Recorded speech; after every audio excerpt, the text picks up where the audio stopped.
1.5 days or 1 and a bit days to go for that one-off test match that kickstarts India Tour of England 2021. We can't wait for sure to watch the Indians get back to test cricket, and we are all here on the Outside View Live to talk about the first and one-off test match, the first game on this India Tour of England. Welcome to the Outside View Live, and I have with me MD Thirushkamini, who is making her debut on this show, and our very own Ananya Upendran. MD Thirushkamini, your India cap or this, which is the bigger moment?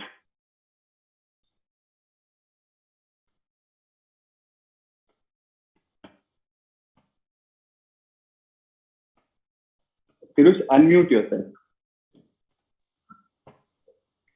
Yeah, definitely this is very special. I mean, I'm happy to be part of this whole journey. But when people recognize me, and even I would like to call myself a cricketer always, so definitely test cap is going to be I will have to pick my test cap over this, unfortunately. And of course, we have Ananya Upendran, who's one of the veterans as far as the Outside View Live goes. And any small tips you'd like to share with the latest entrant to this show? No tips as such, but I think I'm just happy to have Trish on our team for once. I've played against her a lot. She's hit me around the park a lot. She's also injured me a lot. She chipped 9 of my teeth once. So I'm very, very happy to have her as part of our team, and I know I can't get injured now, so that's good. Lovely. Let's kind of dive right into it. Let's look at the big picture for the one-off test match.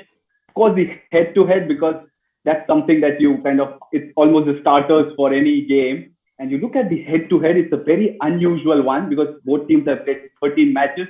India have won 2 of those, only 1 win for England. Thirush, how would the Indian camp be feeling? Are they someone who would be looking at these numbers and feeling very confident because for starters, they have an upper hand in a format they aren't used to playing? I've always felt that India has had an upper hand when it comes to the format, like a test format. And they have definitely done well over the years. And, every time India has played the format, be it in England or, even when we have played the last test against South Africa, I think India has definitely put up a very good show, be it giving a very good fight or winning a number of sessions, or even even the last test that we played against South Africa, I think we had won by an innings. So that is kind of a huge victory a team can have. Considering the fact that we haven't played a lot of test match, I think India is definitely skillfully much better side than England. So I think that would definitely play in the minds of England when it comes to a format like this. And then England have played tests. I mean, it's not too far back. You have to look at when they last played. They played in 2019, but at home, they haven't really been the Lions or the Tigers that teams are kind of associated to be. At home, they've not won a test at home since 2005. Are they the team under pressure, or is India the second? The second team in this between these two sides? I think that's a very interesting question, because Heather Knight did mention this in her press conference, where she said Test cricket is even though they play it intermittently, it's kind of something that you can't prepare for as a female player, because you don't play too much of it. I don't think any country has a first-class competition for the women. So it's kind of like it's kind of probably like a name. I mean, it's like that showpiece event, but it's something that you can't really prepare for, because one, you play it like once in 2 years. In the case of England, with India, you play it once in 7 years. And so there's no real preparation. I think Matthew Mott has said this as well, that why should we don't want to prepare exclusively for one format because we play it once in 2 years. We'd rather continue to prepare as a white ball team. So I think it's partly because there's no way to prepare for it. And also it's just so different from white ball cricket. I mean, whether it's, your tactics, even captaincy is just so different. Your plans are much longer. They're for periods of like maybe 5 to 10 overs rather than just like 3 or 4 balls, which it is in T20 cricket. So it's just very, very different. And I think it's more a question of temperament than it is technique and all that. So I think England haven't done very well in that regard, but I'm sure they've had more time to prepare for this test as compared to India. So I think they'll be slightly happier than the Indians at this moment. Yeah, India last played a test in 2014 that was against South Africa at home, but before that was the Wormsley test, the famous Wormsley test that Thirush was also a part of. But Thirush, what will India be like thinking? Because as we say, no practice, not just test cricket, but there's no days cricket or first class cricket to bank on. The team selections have been on what we've seen in recent times. So what could be the mindset of the Indian side that has just reached Bristol, in fact? I feel that has been the case over the years. Even when we had played the 14 test, we had very limited time to kind of adapt to the whole situation. And considering to play a format like this, I think even as individual, we need a lot of preparation. And even in terms of a team preparation, we didn't have much time to prepare. So I mean that has been the case, considering that we haven't been playing a lot of test matches, and even the multi-day format is not something that is been part of the domestic circuit as well. So I think that has always been the case. But when you look at the Indian team as such, I think it all boils down to the how do you prepare yourself off the field, because getting your strategies right and applying yourself to the situation. And I mean, that's the case even for the England as well. I mean, they also haven't played much of cricket. I mean, just not for any side. I think any team haven't played much of cricket for the past couple of years. So I think it's going to be pretty open, and it all boils down to who are able to apply themselves a lot more, and kind of come up with a better solution for the challenges that are thrown upon them. So I think it all boils down to that. Yeah, we're talking about the one-off test between England and India that starts on June 16. But Ananya, coming back to you once again, this is also a game that England probably are using as a warm-up for the Ashes that they're going to play after some time, because the Ashes is in Jan 2022. But the first point that you could kind of sense that they are preparing for that series is the use of Kookaburra ball for this series and not the Duke ball, as probably many anticipated. So are these signs that England are taking India as lightly, and also as this as a warm-up game? No, I don't think so. I mean, from what I understand, in 2014, the Kookaburra Red was used as well. So it's not like England have been playing a lot with the Duke's ball. They have been playing a lot of their test cricket at home with the Kookaburra Red. So I think it also works well for India, considering they are going to play in Australia just a few months from now. So they can also take it as practice for that match. Both teams are practicing for that, and it doesn't really hurt, I suppose. Right. We talk enough talks about the ball, because we have Thirushkamini, who evaded a bouncer during our India squad analysis. Hope you all have watched that video as well. We talked in depth about the Indian squad for this entire tour. And Thirush, you ducked my bouncer then, and tell us more about surviving the new ball and the challenges of opening the batting in England, because we have Smriti Mandhana. There's an anticipated debut for Shafali Verma as well. There's Poonam Rao. So what does it take to open the batting in England? Batting in different has always in England has been very different, because you have to there needs to be a slighter technical changes and adaptation that goes into your batting, just not for the opening slot, but also for the batters as such, because the format by itself requires you to kind of bat in a particular way. Like you need to curve your shots a bit, and the bowlers are going to come and raging at you, and those are things that as a batter you need to tackle. And in terms of technicality, I would say, like you generally we go with the flow when it comes to Asian conditions, or when we play in Australia, you can trust the bounce, and when it comes to the Asian condition, you can just go with your flow. But when it comes to England, I think you need to understand what is happening more than just going with your game. It all involves yourself trying to put yourself in the right position, because there are going to be moments when you're playing test format, the bowlers are going to be dominant when you're playing in in England, there are going to be moments like that. So there are also are going to be moments where you need to apply yourself better as a batter, because you need to kind of take your back step when they're kind of dominating, and when you have to come back when the things are easing out a bit. So those are the kind of alteration that one has to do in terms of a batter, because for me personally, that is what I did when I played the Wormsley and the South Africa test. That was something that helped me a lot.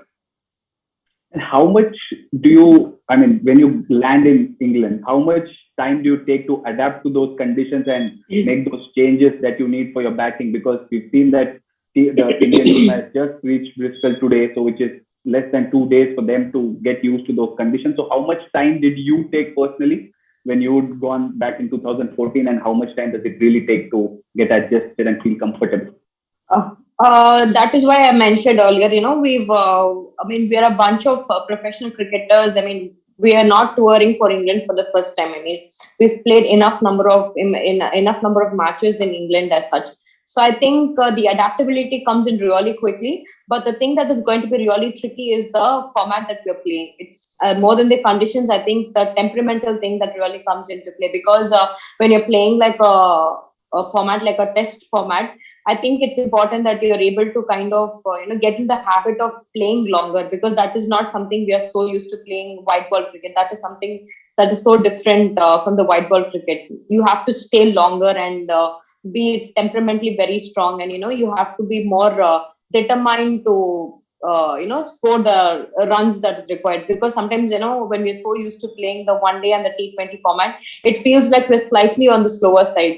When you take that many number of balls, you're always the rush of blood is always there. So that is something that one has to go adapt really quickly, rather than trying, because we as international cricketers, we are so used to playing in different conditions, be it playing in Australia, or even when you're playing in Asian conditions, different conditions. I mean, even in India, when you play down south is different, or when you play when you play in Mumbai, it's going to be different. So every every place has got its own adapting that is required to score. But the real trick is the format that we're playing. How well we're able to adapt to the format is something that I'm really looking forward to.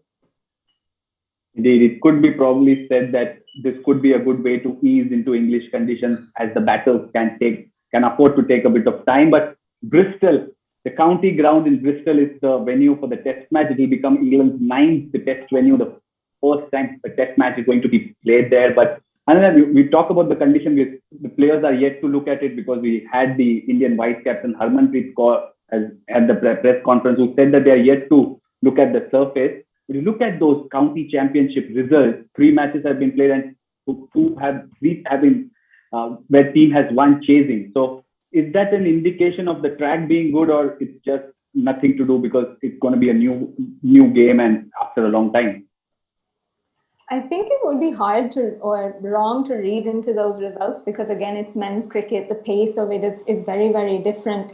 But I did watch a couple of the RHF games at Bristol, and it seemed like the track was slightly on the slower side. I'm expecting that they're obviously not going to use that for the test match, because they wouldn't want the Indian spinners to come into the game. But I think even in Wormsley, Thrish will admit to the fact that the track got easier to bat on as the game progressed. I think the first couple of days they lost 20 wickets, but of course, India chased down 180 odds. So it clearly got better as the game progressed. And that's probably what we might, or what we should expect at Bristol as well. Right, let's move to our next segment that we call the Spotlight. And we'll talk a bit about the players and the team combination. Hashtag Team Pacer. Let's start with you. The English combination. What could be the probable 11? Because there's going to be Kate Cross, Natasha Ferrand, Catherine Brunt, Anya Upendran, and the likes for the seam bowling attack. So your thoughts on that English lineup? Well, to be honest, when they announced that 17-member squad, I just, for some reason, assumed that Sarah Glenn would be in the 11, and I didn't foresee that they would release her, but it kind of makes sense because there are 2 left-handers, like I mentioned, in that Indian lineup. So I think, funnily enough, in England kind of have a bit of a luxury to play, in my eyes, both Cross and Farrant along with Shrubsole and Brunt, because the likes of Brunt and Eccleston and even Shrubsole for that matter are very, very handy with the bat. But whether they will want to play 5 frontline bowlers with Natalie Sibber is the question. Probably not. So I'm assuming it will be Brunt, Shrubsole, Kate Cross. I'd like for Tash Farrant to play, but I'm not quite sure about that. And I think Eccleston will play as well. Maybe not Villiers. I think Knight's off spin is pretty handy as well. So I see them probably playing 3 seamers plus Sibber plus Eccleston. And I'd like to see Sophia Dunkley actually make her debut. I think she's in red hot form. She's scored 100 even in that practice game against the full England side as well. So hopefully she gets a debut. If not her, then Tash Farrant. I'd like one of them to play, if not both. Dunkley's inclusion, of course, will give them the extra leg spin option as well for England. But India, Thirush, there's Jemmy. Whether you play Jemmy or no, whether you play Shafali or no, what's your take on the Indian likely Indian 11, or who you think will make the cut? I have a feeling that maybe we could also think about Priya Punia making her debut, because when you see Shafali Verma and when you've seen Jemima, they are also the part of the regular part of the ODI and the T20 squad. So probably, the adaptability when you consider Priya Punia, who's just playing the ODI format.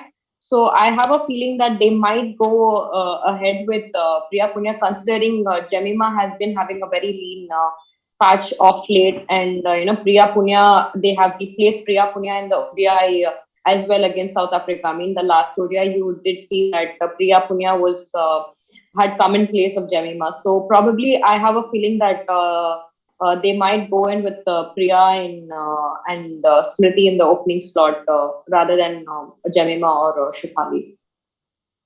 So no spot for Shafali Verma in your thoughts on that, because it seems like if Priya's opening, either you push Shafali down or you don't play her in the one-off test.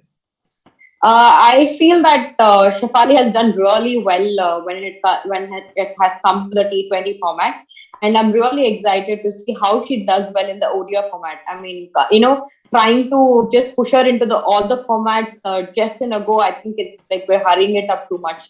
I mean, definitely, playing her in the ODI is inevitable. I mean, she's got an amazing form, and I would definitely want to see how she does well in the ODI. But I think trying to play her in the test would be little too early, is what I feel. And now that we have an Australia test that is also coming up, probably we can just see how she does well in the ODI and then take a call against playing her in the test match. No doubt she's a very good player. I mean, she's a great find, and she's a pick of the talent when you talk about the Indian team. But I think we need to take it slowly so that we give her the right kind of direction, because she is the kind of player who needs the right kind of direction to give us a long withstanding career. Trying to push her into everything really quickly kind of might sabotage the whole thought process. So that it's important that she takes one format at a time rather than trying to push her into all the 3 formats just at one go. I like how Thirush is wanting to take things slowly with a batter like Shafali, who seldom takes anything slowly. So yeah, that's a good thought process as well. So let's now get the fans involved. We had asked you for your questions with respect to the test match, and that's a segment we like to call Ask the Outside View. Right? Vaishnavi Srinivasan, one of our regular viewers, asked, does India have an edge given that there's no left-hand batter in the England side? Thirush, what's your take on that? I have a feeling that it's just not a left-hander course. I think definitely India has an edge over England, even in terms of the whole lineup as such, because I feel that we have a very compact side. I mean, even when you think about the most predicted playing 11 that India might go, I think you see a lot of experience in Indian team. And when you kind of directly compare it with the England side, I think they kind of, feel very, they have a very jittery feeling when it comes to taking on a side like England. So I really don't think the left-hander really matters. I think it's much more than that. The kind of side that India is able to bring, I think that kind of brings the jitters down on England is what I think. And this is a left-hander playing down the importance of left-handers. So she's being very magnanimous. I know. Right. Let's move on to the next one. Ritvika Dhar. She asks, who can be the most effective bowler from the England side? Ananya, what do you think? Difficult question. I'd say if Natasha Farren plays, I would definitely pick her, just because she is a left-arm seamer, gets a lot of movement with that new ball, and it's a very different angle for the Indian batters. And you've seen historically, most of them don't quite like it when the ball is moving into them. So if Natasha Farren plays, definitely her. Otherwise, Anya Shrubsole has kind of historically been India's nemesis. And I'm not just talking about that World Cup final, but I think historically she's done quite well against India. So I'd pick one of these two, and it's probably because they're in-swingers, but hey, that's me. I'd love to see Natasha Farren in action, that left arm over the wicket angle. Here's the next one. Prajeen asks, how important would be the role of Harmanpreet in the test, both with the bat and ball? Thirush.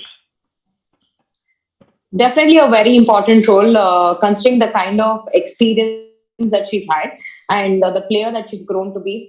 Even when you see the kind of contribution that she's been able to give in terms of her bowling as well. Because when you take her, when you go down the stats, you have seen her do exceptionally well with the ball in the South Africa test. So her contribution in terms of her experience and also on the skill level definitely will play a very important role. And even when you kind of try to kind of get those strategies going, her inputs will definitely play a very important role because now that you see her captaining the T20, so I think that also will play a very pivotal role for the Indian team. So she's definitely is going to be a very important person when it comes to the Indian lineup. Right, she picked up a 5 for, as Thirush said, in her last test.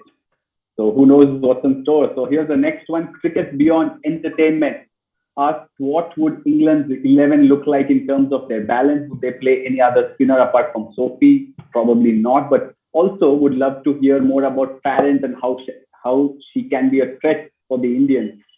Ananya, that Natasha Farren questions here again. Team in-swinger. So take it away.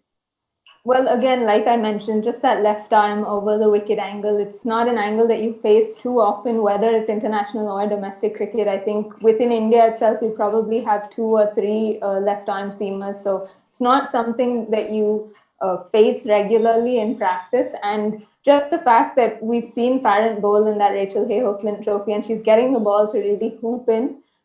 So for people who are really good on the offside, that's probably going to cause you to fall over, and a lot of dismissals come into play, whether that's the LBW, the bowls. And I think, just again, the variety that she will bring to that attack, which has the likes of Brunt and Shrubsole, who've shown, like Catherine Brunt is probably going to be their enforcer with the ball. She's going to run in for really short spells, but maybe try and, dig in a couple. We saw her bowl a lot of bouncers in New Zealand. So I think is just going to be that someone who comes in with the new ball and swings it around early. And it's just the difference that she brings to that attack that I think is going to be very difficult or different. It's going to be a different challenge for the Indians, that's all. Just imagine Brunt bouncers from one end, Farren swingers from the other. It's going to be a lot to contend with for the Indian batters. But remember, it's a multi-format series. The test match carries 4 points for winning, 2 for drawing, and each of those 6 limited overs matches come with 2 points each. So it's not just the one game in isolation. It's the entire tour that comprises 1 test, 3 ODIs, and 3 T20Is. We always will be back with the Outside View Live on every single match day on the test match. So do not forget to tune in. And we also have the England squad analysis coming up soon in the lead up to the test match. So lots of content your way, lots of action for us to look forward to, and lots of things to talk for us all on the Outside View. Thanks, Thirush. Thanks, Ananya, for this time. We'll see you after day 1 of the test match. And And for everyone joining in, thanks a lot and stay safe,